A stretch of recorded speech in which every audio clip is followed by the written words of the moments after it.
Kung dunay pagpangulikta og pirma alang sa People's Initiative aron maamyendahan ang konstitusyon, plano sab karon sa grupo ni kanhi President Rodrigo Duterte nga makatigom og pirma alang sa ginaduso nga secession kung ibulag ang Mindanao sa Pilipinas. Kung mag-independent tayo, kung kayo ninyo, ako gusto ko na. Magsawa na ako sa ilang presidente na kasi walang nangyari sa Pilipinas. Gitahasan ni Duterte si kanhi House Speaker og karon Davao del Norte Congressman Pantaleon Bebot Alvarez nga mangolekta og pirma sa katawhan sa Mindanao.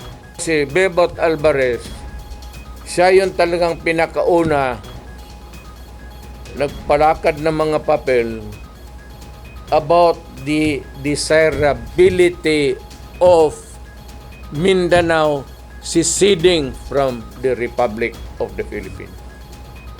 Siya yung nanguna talaga Kaya ko siya nilagay dyan so that we can pursue because by this time he would know the verbitals. Ang proseso na to, dili shortcut ha.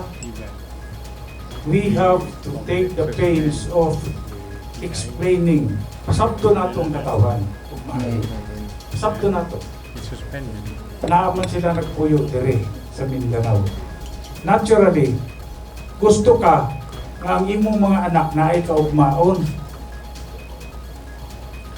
There is no other way for Mindanao to rise except to chart our own destiny.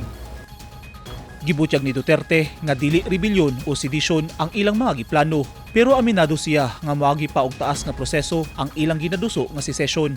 I think before the UN, where you would gather signatures from all sorts in Mindanao, magpirma, verified under oath in the presence of so many people, decide that we want a separate. Kaya kung ganon lang naman kayo dyan sa Luzon, pati sa Visayas, bahala kayo. Lahat, nandito man sa atin lahat. We all give our resources to them.